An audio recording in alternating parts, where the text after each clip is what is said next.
네, 저희 2부 종목 상담 계속해서 이어가 보도록 하겠습니다. 2부는 이 두 분과 함께 보도록 할게요. 자, 오늘은 이조 본부장 그리고 유세벽 대표 나와주셨습니다. 두 분 어서 오세요. 안녕하세요. 네, 그럼 바로 다음 시청자분 모셔보도록 하겠습니다. 시청자님 안녕하세요. 네, 여보세요. 네, 반갑습니다. 네. 네, 시청자님 어떤 종목 가지고 계실까요? 두산 로보틱스. 네, 매수가랑 비중은 어떻게 되실까요? 매수가는 9만 1,000원. 네, 비중은 비중은 20%. 20%요. 근데 그때 별로 그 기업 구조 재편 산지가 이야기 좀 오래됐어요. 아. 한 두 달 됐나? 2달 정도 되셨어요. 예. 네, 그때 기업 구조 재편 이야기 나왔을 때 그때 매수하신 거죠, 시청자님? 네, 해갖고 일부는 팔고 일부는 난가놨더니 6만 원까지 막 내려가요. 그러니까요. 그럼 어떤 부분이 특별하게 궁금하실까요, 시청자님? 상 가격까지는 언제까지 올라올 수 있겠나 싶어갖고. 네, 알겠습니다. 시청자님 네. 목소리에 힘이 너무 없으신데 두 분과 함께 전략 자세하게 세워드리도록 하겠습니다. 예, 감사합니다. 네, 두 분 준비되셨으면 팻말 들어주시죠. 긍정과 중립 나왔습니다. 이조 본부장님께 긍정 의견 여쭤볼게요. 두산의 기업 구조 재편, 본부장님 정말 잘 알고 계시잖아요. 그 이슈는 이제 좀 제쳐두고 네. 두산 로보틱스 뭔가 실적으로 이제 좀 보여줄 수 있을지 매수가까지 가능할까요? 일단 뭐 실적이 잘 나오면은 가능할 수도 있겠는데 네. 일단 지금 올해 보시면은 뭐 실적 자체가 그렇게 막 썩 드라마틱하게 나올 것 같지는 않거든요. 네. 근데 중요한 것은 예상치가 일단 적자에서 탈피하는 것입니다. 올해 예상치가. 근데 지금 적자를 탈피할 것인지는 아직 모르지만 어쨌든 하반기에 조금 더 실적이 좀 긍정적으로 나와준다고 한다면 터닝 포인트가 될 수 있다고 생각해요. 일단 1분기, 2분기는 다 적자였거든요. 네. 그래서 하반기에 그런 수출 협동 로봇이라던가 관절 로봇들이라던가 이런 것들이 수출하는 것들이 어느 정도 좀 나와주면은 그때 가서 조금 더 실적 모멘텀이 어느 정도 붙어준다고 한다면 좋을 건데 일단 25년도랑 26년도는 굉장히 괜찮아요. 그렇기 때문에 지금 가는 과정 속에서 어떻게 보면 과도기라고 할 수가 있겠고 어쨌든 지금 두산 로보틱스는 바켓 합병하는 것 때문에 노이즈가 굉장히 많았는데 금감원에서 어떻게든 막아가지고 주주들 반발도 있었고 일단은 보류를 한 상태입니다. 그래서 앞으로 어떻게 바꿔서 진행될지는 아무도 모르기 때문에 이 부분을 일단 제쳐두고 두산 로보틱스만 보면요. 그동안 어쨌든 계속적으로 지금 실적에 대한 얘기가 계속 나왔었습니다. 왜냐면 뭐 상장할 때부터 고평가가 아니냐 이런 논란들이 계속 있었기 때문에 네. 그럼 결국에는 1분기도 실적이 뭐 그렇게 썩 좋지 않았고 2분기도 안 좋았고 그럼 3분기, 4분기는 어떨 것이냐 이게 지금 주가의 향방을 결정할 가능성이 높습니다. 그래서 매수가 자체가 좀 낮은 편은 아니신데 일단은 그때 이제 합병 한의만 할 때 그때 매수하셨던 것 같아요. 근데 제가 봤을 때는 한번 세게 튀면은 9만 원까지는 충분히 갈 수 있다라고 생각하고 있거든요. 근데 이제 그 다음부터는 결정을 하셔야 될 것 같고요. 지금 보시면 알겠지만 제약바이오 같은 경우도 최근에 그냥 단순하게 항암 그다음에 뭐 신약 이런 기대감만 가지고 지금 오르지 않아요. 무슨 말이냐면 바이오도 이제는 그동안 과거의 인식은 바이오는 좀 적자가 나도 이런 신약 개발하는 기업들이 많으니까 그럴 수 있어라는 이미지였는데 요즘에는 바이오도 이제 실적이 잘 나와야 돼 이런 좀 바뀌고 있거든요 흐름이. 저는 로봇주들도 마찬가지라고 생각합니다. 결국에는 지금 뭐 두산 로보틱스 좀 주가는 지지부진하지만 결국에는 이제 흑자로 전환하고 앞으로 얼마나 더 돈을 많이 벌 수 있냐에 대한 부분들이 주가에 반영되기 시작한다고 한다면 그때 가서 오를 거라고 생각하고 있고 지금 이때 이렇게 올라갔던 거는 기업 내 이슈였기 때문에 제가 봤을 때는 뭐 어떤 드라마틱한 뭔가 이슈가 나오지 않는 이상 단기간에 지금 9만 원대까지 올라가기 힘들 것 같고요. 조금 실적이 좋아지는 모습들 그리고 이제 최근에 로봇주들이 슬금슬금 올라오고 있기 때문에 로봇 섹터들의 전반적인 움직임이 나올 때 그때 좀 올라가지 않을까 싶고요. 9만 원까지는 만약에 한번 튀어준다고 한다면 충분히 상승 가능성이 있기 때문에 일단은 좀 지켜보셨으면 좋겠습니다. 네, 알겠습니다. 3분기 실적, 4분기 실적까지 좀 지켜보자. 흑자로 전환할 때까지는 일단 홀딩에 대한 의견 남겨드렸습니다. 그럼 계속해서 다음 시청자분 바로 모셔보도록 할게요. 시청자님 안녕하세요. 네, 안녕하세요. 네, 반갑습니다. 어떤 종목 네. 고민되셔서 연락 주셨을까요? 네, 어버브 반도체요. 네, 매수가랑 비중은 어떻게 되실까요? 네, 15,800원에 40%요. 그래도 시청자님 최근에 매수를 하셨나 봐요. 아니에요. 추가 매수했어요. 추가 매수를 하셨군요. 네, 알겠습니다. 중기, 단기로 네. 목표까지 좀 알고 싶어서요. 네, 알겠습니다. 그럼 두 분과 의견 한번 나눠보도록 할게요. 네, 두 분 준비되셨으면 팻말 들어주시죠. 중립과 긍정이 나왔습니다. 유세벽 대표님께 네. 중립 의견 한번 여쭤보도록 할게요. 어버브 반도체에 한해서 중립인 건가요? 아니면 반도체 소부장 전반적으로 중립인 걸까요? 반도체 지금 저는 이제 저가 매수가 들어가도 괜찮다, 유효하다라고 생각은 하고 있지만 네. 좀 장기적인 관점으로 접근을 해야 된다라는 부분에서 중립 의견을 드렸고요. 어버브 반도체 같은 경우에는 뭐 크게 문제 없는 지금 1분기까지는 실적이 안 좋았었습니다.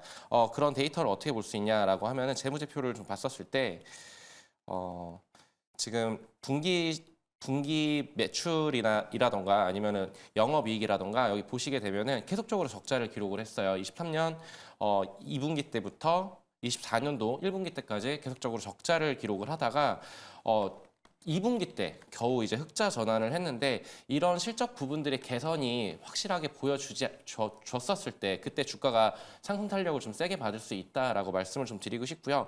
그렇다라면 이 회사가 어떤 것들을 만드느냐라고 했었을 때 기술력이 있는 회사입니다. 이 말은 그러니까 온디바이스 AI를 적용한 MCU 그러니까 마이크로 칩 이런 것들을 만드는 반도체 칩을 만드는 회사인데 지금 미래 지향적인 관점으로 봤었을 때 세계 4위 정도의 기술력을 확보해 있다라고 시장에서 평가를 내려주고 있어요. 그런 부분들이 이제 뉴스 기사를 통해서 좀 말씀을 좀 드리고 싶은데 사용자의 음성을 이 칩이 학습하고 모델링해서 그러니까 결국에는 지금 현재는 모든 가전제품에 리모컨을 통해서 컨트롤을 하고 있는데 음성으로서 컨트롤할 수 있는 그런 반도체 칩을 생산을 한다? 이런 부분들이 실적으로 이어진다라는 부분들이 보여진다라면은 저는 이제 빠른 시점에 주가가 세게 반등이 대차게 나올 수는 없겠지만 그래도 내년 상반기 정도에는 주가가 지금 지니까 부근까지는 올라올 수 있을 것이다라고 말씀을 좀 드리고 싶고요. 지금 반도체 업황이 좀 매크로적인 환경들도 많이 타고 있고 경기 민감주다 보니까 그런 부분들은 있겠지만 지금 바닥을 확인하고 올라서려고 하는 모습들을 보여주고 있습니다. 그래서 중장기적으로 대응을 하시겠다라고 말씀을 하셨는데 저는 이제 이 매물대 소화를 거치는 과정이 있을 거라고 생각을 하고 있어요. 지금 주가 흐름을 보게 되면은 지금 이 박스권 이 안에서 그러니까 10,000원에서 15,000원 이 밴드 안에서 굉장히 주가가 업등락을 계속 치열하게 하는 모습들을 보여주고 있어요. 근데 시청자님께서 그 평단가를 좀 많이 잘 낮추신 걸로 지금 확인이 되고 있고 그렇기 때문에 비중을 저는 이제 15,000원 부근대가 온다 그러면은 약 20% 정도 이렇게 그 비중 조절을 좀 하셨으면 좋겠다라는 말씀을 드리는 게 이 매물대를 소화하면서 치고 나가기 위한 그 과정이 쉽지만은 않아 보입니다. 근데 이 과정이 여기가 뚫렸을 때는 다시 한번 전고점 라인을 트라이 할 수 있는 그러니까 22,000원 라인을 다시 한번 터치해 줄 수 있는 그런 가격적인 전략이 가능하니까요. 중기적으로는 15,000원 부근에 왔었을 때 비중을 좀 덜어내시고 장기적으로 봤었을 때 22,000원까지 가격 전략을 좀 세워보시고 대응하시는 것이 좋을 것으로 좀 판단됩니다. 네, 알겠습니다. 매수가 부분에서 비중을 좀 조절해보자. 장기적인 목표 주가까지 말씀드려봤습니다. 시청자님 어버브 반도체로 꼭 수익 보시길 바라겠고요. 내 종목도 이렇게 상담 받고 싶으시다 하시는 분들 아래 나가고 있는 전화번호로 지금 바로 연락 주셔야 두 분께 상담 받아보실 수 있습니다. 또 샵 2034 문자 메시지 유튜브 채팅창도 열려 있으니까요. 계속해서 많은 참여 부탁드리도록 하겠습니다. 네, 그럼 바로 다음으로 문자 상담으로 이어가 보도록 할게요. 뒷번호 1364번님께서 강원랜드 궁금하셔서 연락 주셨습니다. 지금 시점에 신규 매수도 괜찮을까요? 라고 이렇게 연락을 주셨는데 이주봉 부장님께 여쭤보도록 할게요. 강원랜드 지금 수급 상황이 너무 좋은 것 같아요. 그때 한번 좀 상승한 이후로 지금 좀 박스권에 있는 것 같은데 뭐 규제도 완화됐고 뭐 기계도 늘린다고 하고 뭔가 이런 모멘텀이 조금 계속해서 이어질 수 있을까요? 네, 저는 지금 보셔도 괜찮을 것 같아요. 지금 보시면 단기적으로 봤을 때 주가가 많이 오른 것 같은데 차트를 좀 줄여보시면요. 굉장히 많이 빠졌거든요. 네. 그러니까 뭐 많이 빠졌습니다. 정말 많이 빠졌기 때문에 네. 가격적인 부담감은 지금 괜찮다. 그리고 지금 직전 고점을 돌파를 시도하고 있는 과정 속에서 윗꼬리가 달리고 있는 상황이기 때문에 신규 매수 관점으로 접근하시기에 저는 괜찮다라고 생각을 하고 있고 지금 카지노 관련주들이 가장 괜찮은 이유가 이번 규제 때문에 이겁니다. 외국인 전용존 베팅 한도 네. 최대 30만 원에서 지금 3억 원으로 변경된 이 부분이 가장 큰데 네. 사실 이게 매출이랑 직접적으로 연결이 되는 부분이기 때문에 이 부분에 있어서 지금 카지노 관련주들이 반응을 하고 있는 것은 하반기에 대한 실적 모멘텀이 생겼다라는 겁니다. 기존에는 이러한 여러 가지 규제들이 있었기 때문에 뭐 그동안 뭐 실적에 대한 부분들 이런 것들이 많이 부족했었지만 지금 최근에 주가 흐름을 봤을 때는 어쨌든 그런 베팅 금액이 늘어난다는 점은 굉장히 실적이 개선될 수 있는 부분이고 특히나 이제 곧 조금 있으면 스키 시즌이 돌아오면서 이제 성수기가 옵니다. 그러면 보통 이제 여기 강원랜드 같은 경우는 하이원 리조트랑 같이 운영을 하고 있기 때문에 하이원 리조트의 스키장에 대한 방문하는 그런 사람들 그리고 외국인들도 많이 오는 편이거든요. 왜냐면 우리나라에서 하이원 리조트가 제일 크고 네. 슬로프도 길고 맞아요. 해가지고 이제 성수기 시즌에 좀 매출이 잘 나오는 경향이 있습니다. 그러다 보니까 리조트에 대한 부분들 그리고 거기 오면 또 강원랜드 가거든요. 그러면 이제 그렇게 해가지고 좀 카지노에서도 어느 정도 매출이 나올 수 있다라는 점이 부각을 받는다 이렇게 보시면 되겠고요. 사실 지금 뭐 시장 매크로적인 환경이 너무 불확실하고 막 너무 불안하다 보니까 오히려 지금 이렇게 실적 모멘텀이 생겨나는 그런 쪽으로 지금 수급이 들어오고 있고 지금 외국인 기관 수급도 굉장히 괜찮거든요. 근데 중요한 것은 시가총액이 좀 크고 좀 무겁기 때문에 막 큰 변동성을 기대하시긴 좀 어렵겠지만 지금 제가 봤을 때는 지금 들어가시면 어느 정도 좀 연말까지는 수익을 꾸준하게 좀 들고 가시면 챙기고 나올 수 있지 않을까 생각하기 때문에 네. 분할 매수 관점으로 접근하시고 만약에 눌림이 나왔을 때 제가 봤을 때는 한 16,000원 선까지는 좀 눌림 나올 수도 있기 때문에 추가 매수까지도 고민을 해보시고 분할 매수 관점으로 접근하시는 건 괜찮다라고 생각합니다. 아, 네. 지금 매수 관점 유효하다라고 이렇게 말씀 주셨는데 카지노 관련주들 뭐 롯데 관광개발도 있고 파라다이스도 있잖아요. 네. 이종원 부장님 탑픽도 강원랜드세요. 이게 그 투자 성향에 따라 네. 다른데 강원랜드는 지금 시가총액이 3조 7천억입니다. 그다음에 파라다이스는 한 1조 정도 될 거예요. 예, 1조 정도고요. 네. 근데 지금 파라다이스는 주가가 생각보다 힘이 약하죠. 그러니까요. 강원랜드보다. 그나마 이제 조금 나은 게 GKL인데요. GKL은 좀 나은데 거의 비슷합니다. 지금 보면은 저 규제 완화가 지금 강원랜드에만 국한된 것이라고 좀 판단하고 있는 것 같아요. 네. 그래서 이러한 부분들이 지금 카지노주들까지 이어질 수 있을지 그리고 롯데관광개발도 마찬가지거든요. 롯데관광개발도 시가총액이 거의 비슷합니다. 지금 보시면은 6천억대. 그러면 GKL이랑 롯데관광개발이 시가총액이 좀 낮은 편이에요. 그래서 오히려 시가총액 낮은 종목들을 원하시면은 좀 변동성을 나는 좀 좋아한다 이렇게 하시면은 오히려 이런 종목들 보시는 게 좋겠고 나는 조금 묵직하게 안정적으로 보다 조금 변동성이 적은 종목에 투자하고 싶다 하신다고 한다면 강원랜드를 선택하시는 게 좋을 것 같습니다. 네, 알겠습니다. 카지노 관련주에 대한 접근 유효하다. 투자 성향에 따라서 종목들 잘 선별해 보시면 좋을 것 같습니다. 다음으로 유튜브 채팅창에서 드리아스님께서 댓글을 남겨주셨습니다. SK 하이닉스 가지고 계시고요. 매수가는 17만 3천 원의 비중 50% 가지고 계십니다. 본전 오면 비중 덜고 보유해야 할까요? 라고 이렇게 남겨주셨어요. 이종원 부장님께 여쭤보도록 할게요. 우리 네. 시청자님 그래도 매수가가 17만 3천 원이면 적당한 거 아닌가요? 매수가가 나쁜 건 아닌데요. 네. 이게 좀 뭐랄까요? 비중이 좀 많긴 하세요. 그렇기 때문에 지금 왜냐면 아까도 말씀드렸지만 시장 자체가 굉장히 불안합니다. 그리고 변동성이 굉장히 커요. 그렇기 때문에 이게 지금 하이닉스가 우리나라 시가총액 2위인데 네. 지금 이게 지금 하루에 막 10%씩 움직이는 것만으로도 굉장히 큰 거거든요. 네. 그리고 이때도 빠질 때 3거래일 만에 주가가 거의 20% 빠졌어요. 그렇기 때문에 지금 약간 좀 뭐랄까요? 이게 사람들 투심 자체도 약간 얼어붙어 있고 그리고 또 불안한 것들이 많다 보니까 뭐 연준부터 시작해서 막 되게 많잖아요.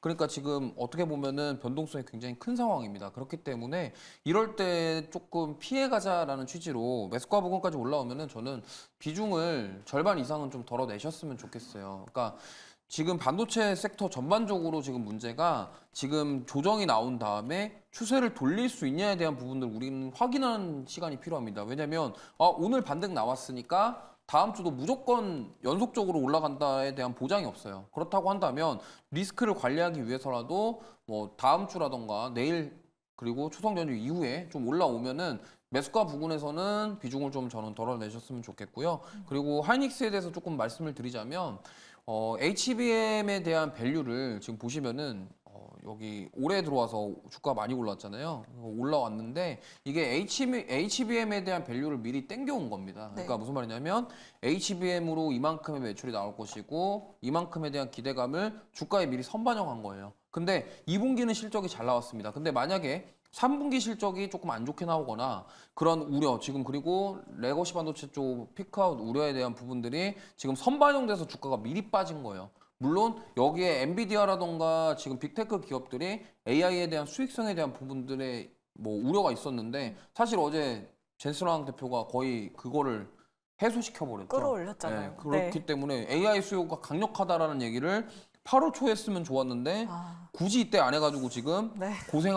고생대로 하게 만들어버리는 이런 상황인데 오늘도 제가 봤을 때는 미국 증시에 좀 상승이 나올 것 같고 전반적으로 좋은 흐름이 나올 것 같아요. 다만 한 가지 보셔야 될 게 뭐냐면 이게 지금 데드캣 바운스가 될 수도 있어요. 그렇기 때문에 만약에 여기서 3분기 실적이 안 좋게 나오거나 그리고 지금 우리나라 같은 경우는 SK하이닉스랑 삼성전자가 메모리 반도체, 레거시 반도체 쪽에서 글로벌 점유를 하고 있기 때문에 만약에 D램이랑 낸드 쪽에 실적이 안 좋게 나오면은 지금 SK하이닉스 같은 경우는 지금 조정 나온 게 HBM에서 땡겨온 밸류 때문에 기대감이 컸는데 그게 실망스러울 것 같아서 조정이 나온 건데 만약에 레거시 쪽이 실적이 안 좋게 나오면 추가적으로 더 빠질 가능성도 있어요. 그렇기 때문에 이 부분을 꼭 참고하셔서 매수가 부분 오면은 비중을 덜어내시고 들고 가보시는 전략 세워보시길 바라겠습니다. 네, 알겠습니다. 매수가까지 오면은 비중을 반 정도 줄여보자라는 의견 잘 참고해 보시면 좋을 것 같습니다.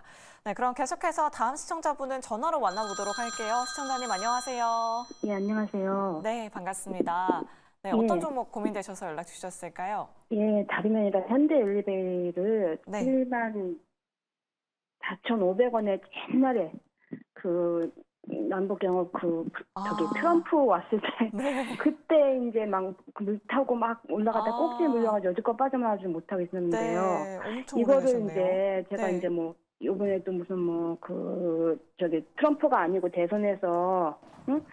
저기 남북 경협조로 이렇게 될 거라고 하는데 솔직히 저는 이거 부담도 네. 지금 전체적인 계좌가 모든 게 주식시장이 안 좋으니까 이거를 좀 교체 매매를 이렇게 이제 따는 걸로 지금 손실은 크지만은 금액이 좀 커요. 5천만 원 이상 돼가지고 네. 요거를 이제 이게 지금 한 40% 손실인데 그냥 이걸 갖다 과감하게 팔고 뭐 예를 들자면 뭐 좀 SK 이터널스나 좀 약간 가벼운 좀 그런 종목으로 갈아타는 게 나은지 그거만 보고 좀 전략 좀 알고 싶어가지고 네. 혼자서 판단을 하기가 좀 너무 힘든 거예요. 이거를. 그러니까요. 그래서 네, 시청자님 그러면은 이런 남북 경협주 말고도 다른 예. 테마주들을 좀 많이 가지고 계신가요? 예, 남북경협 좀 요거 하나 들고 있고요. 네. 나머지는 안 들고 있는데 이게 네. 이제 어쨌든 우량주긴 한데 너무 이게 움직이질 않으니까 그러니까요. 그래서 아싸리 좀 빨리 움직이는 걸로 지금 이제 종목 교체를 좀 하라고 막 전문가들이 말씀하시더라고요. 좀 네. 주가가 오르면은 근데 이제 지금 마냥 기다리기가 또 너무 움직임이 무겁고 하니까 좀 이제 SK 이터넷을 좀 보고 있는데 좀 그걸 갈아타도 되는지 네. 그거 좀 알려주셔서 감사합니다. 알겠습니다. 그럼 일단 두 분께 의견 여쭤보도록 할게요. 손절에 대한 부분 한번 여쭤보도록 하겠습니다. 두 분 준비되셨으면 팻말 들어주시죠. 애매하신가 봐요. 금액이 커서 그런 건지 유재백 대표님께 중립 의견 여쭤볼게요. 네. 지금 손절하고 다른 종목으로 갈아타는 방안 별로 좋지 않은 방법일까요? 저라면은 지금은 파는 단계는 아니라고 생각을 합니다. 네. 지금 우선 다른 종목으로 교체를 해서 확실하게 수익을 낼 수 있다. 100% 수익이 확정이다라고 한다 그러면 종목 교체를 과감하게 권해드리겠는데 지금 상황이 지난 시간에도 말씀을 드렸던 것 같아요. 9월 달은 전통적으로 약한 시장 흐름을 보여줄 거고 그리고 지금 이벤트가 남아 있습니다. FOMC 이벤트가 남아 있다라는 것은 그러니까 추석이 지난 이후에 그 후에 지수가 이제 올라갈 여지가 높거든요. 그 이후에 이제 추격 매수로 따라 들어가는 것이 오히려 좋지 않을까라는 의견을 먼저 드리고 싶고 그렇기 때문에 지금 현대엘리베이 같은 경우에도 주가가 좀 많이 밀렸어요. 근데 지금 지수가 같이 올라감과 동시에 이 종목 또한 같이 훈풍을 탈 여지가 높습니다. 그렇다라면은 그리고 이제 10월이 되면은 주가가 왜 오를 수 있느냐? 모멘텀이 생겨요. 어떤 모멘텀이냐면은 실적에 대한 모멘텀이 생깁니다. 그렇다라면은 이 종목 같은 경우에는 지금 묵직하고 재미없고 지금 굉장히 밀려서 지금 힘들어 하시겠지만 그래도 적어도 저는 단기적으로 요번 3분기 실적과 동시에 한 5만 원 언더까지는 좀 충분히 한번 살짝 올라올 수 있다라고 생각을 하고 있어요. 그렇다라면은 지금의 손실폭을 어느 정도 그래도 5% 내지는 10% 정도는 맨징을 할 수 있기 때문에 오히려 기다렸다가 그 가격대가 온다라고 하면은 정확하게 저는 47,000원 정도까지 기다렸다가 보시는 걸 추천을 드리는데 실적 추이가 신규 수주도 좋고 지금 이제 그 8월 달에 나왔던 회사 소개 그 관련한 리포트인데 신규 수주랑 그리고 이제 수주 잔량이 계속적으로 증가를 하고 있습니다. 결국에는 실적도 좋고 돈도 잘 벌고 있는 회사인데 주가라는 것이 마음에 들지 않게 움직이고 있었어요. 근데 이런 부분들을 봤었을 때 좀 이해가 안 가는 것이 우리는 그 이제 남북 경협 그러니까 트럼프 관련해서 그런 모멘텀 이슈가 아무래도 주가의 발목을 잡고 있지 않았나라고 생각을 하는데요. 근데 수급적인 측면도 지금 최근에 외국인들이 쭉 들어와 주는 모습을 보여주고 있어요. 물론 거래 대금이 정말 너무나 아쉽습니다. 시장에 관심 박 종목이에요. 그러니까 뭐 10만, 50만 정도 터져줘야 되는데 지금 뭐 거래량이 터져주지가 않고 있어서 지금 의미 있는 거래량이 터져주기 전까지는 그래도 조금씩 그 여기에서 횡보를 해주다가 시간 횡보를 버리다가 10월 전후로 해서 한 번쯤은 47,000원 부근까지 튀어오를 수 있다. 우리 그때 탈출을 일부 하셔가지고 그 이후에 다른 종목으로 교체를 그때 잘 나갈 수 있는 뭐 반도체라던가 2차 전지라던가 그때 주도할 수 있는 지금 주도하고 있는 건 바이오거든요. 바이오 같은 아니면 방어 성격이 강한 뭐 방산 이쪽을 한번 돌아보시는 것도 좋을 것 같다라고 말씀을 좀 드리겠습니다. 네, 알겠습니다. 9월은 통상적으로 약세장이니만큼 10월까지는 일단 지수 상승과 함께 현대 엘리베이터 동반해서 상승할 수 있기를 한번 기다려보자라는 의견 남겨드렸습니다. 우리 시청자님 잘 참고해보시면 좋을 것 같아요. 네, 그럼 계속해서 다음 시청자분 바로 만나보도록 할게요. 안녕하세요. 예, 안녕하십니까. 네, 반갑습니다, 시청자님. 어떤 종목 고민되셔서 연락 주셨을까요? 필옵틱스 필 옵틱스 매수가랑 비중은 어떻게 되실까요? 14,000원에 10%입니다. 14,000원이요? 최근에 들어가셨나 봐요, 시청자님. 8달 올라탔어요. 네. 그래도 수익을 굉장히 많이 보고 계시네요. 예, 이거 네. 언제 매도할까 싶어서. 네. 언제 입절할지 궁금하셔서 연락을 주셨고요. 예. 네, 알겠습니다. 그럼 두 분께 일단 의견 여쭤보도록 할게요. 네, 두 분 준비되셨으면 팻말 들어주시죠. 올긍정이 나왔습니다. 이조 본부장님께 긍정 의견 여쭤볼게요. 시청자님 그래도 수익을 보고 계신데 추가적으로 더 수익 보실 수 있을까요? 네, 추가 상승 여력 충분히 있다라고 생각하고 있고요. 한 22,000원대에서 한 번은 걸리지 않을까 싶습니다. 왜냐면 지금 여기 121 평선이 장기 평선이 지금 관통하고 있는데 여기서 한번 저항을 맞고 떨어질 가능성이 있다고 보고 있거든요.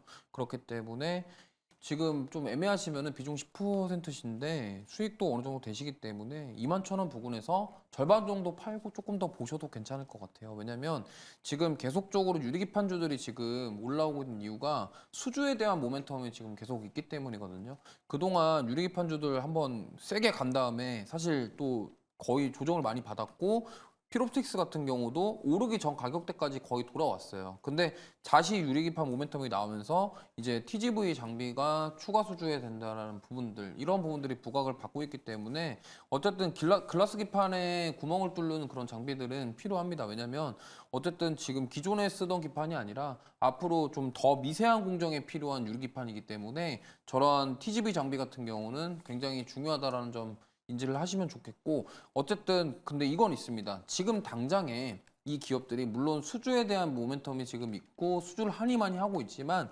당장 뭐 눈에 띄는 뭐 어떤 실적이 나오거나 그런 것보다는 기대감으로 지금 먼저 올라간다라고 보시면 될 것 같아요. 마치 HBM이 올라갔던 것처럼요.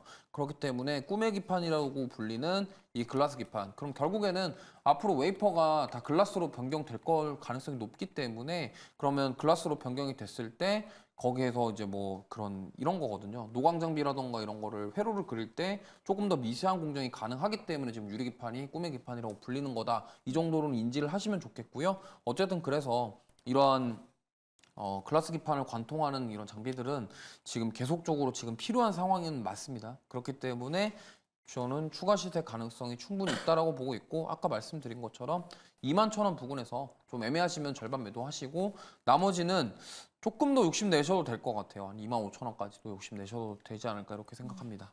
네, 알겠습니다. 목표 주가 말씀드려봤고요. 우리 시청자님 수익 더 극대화해 보시면 좋을 것 같습니다. 다음으로 문자 상담 도와드리도록 하겠습니다. 뒷번호 3214번님께서 한양 디지텍을 가지고 계신데요. 매수가는 23,800원에 21% 보유하고 계십니다. 저를 울립니다. 장기 하락 중인데 어찌해야 좋을까요? 라고 이렇게 남겨주셨어요. 유세벽 대표님께 상담 부탁드리도록 하겠습니다. 그래도 오늘 좀 크게 오르긴 했는데 우리 시청자님 매수가까지는 좀 역부족인 것 같긴 하거든요. 현실적인 목표 주가 어떻게 보세요? 솔직하게 말씀드려서 좀 지금 딱 가격을 듣고 50% 반토막이 났네라고는 생각을 하면서 네. 좀 아찔한데 저는 이 종목이 지금 추세 전환을 하기 위해서는 뭔가 강력한 상승 모멘텀이 있어야 되는데 결국에 이 종목이 이렇게 강하게 3월부터 이렇게 치고 올라왔었을 때 이때는 전반적으로 반도체가 빅사이클이 돌아온다 이런 기대감으로 같이 덩달아서 상승을 했던 부분이었고 지금 이렇게 하락 추세를 변치 못하고 있습니다. 결국에는 5일선과 11선 내지는 21선을 돌파를 아예 못 해주고 있어요. 추세적으로 전환을 시켜줬다라고 하는 모습들이 확인이 되지 않고 있습니다. 저는 근데 그래서 이제 저는 가격적으로 지금 접근을 한다라고 했었을 때 지금 현 가격대에서 손절은 도저히 못할 것 같습니다. 근데 그렇다라면은 저는 추가적으로 추세가 전환이 됐었을 때, 즉 5일선이 21선을 상승 돌파하고 추세적인 상승이 도모됐었을 때 가격적으로 한 14,000원 내지는 15,000원 부근이 돌파가 된다라고 하는 그 시점에서는 추가 매수를 빠르게 해서 그때 어느 정도 주가가 지금 한 번에 쭉 치고 올라오진 못할 거예요. 9월 달은 아까도 말씀드렸다시피 좀 시장 자체가 좀 잠잠하고 안 좋을 거라고 생각을 하고 있습니다. 그렇다라면은 10월 달, 11월 달에 그때 추세 전환을 하는 시점에 그때 반도체들이 전반적으로 온기가 확산이 되고 있다. 그런 것들을 확인하시고 추가 매수해서 어느 정도 일정 부분 좀 탈출을 하시는 전략이 맞지 않을까라고 보고 있고요.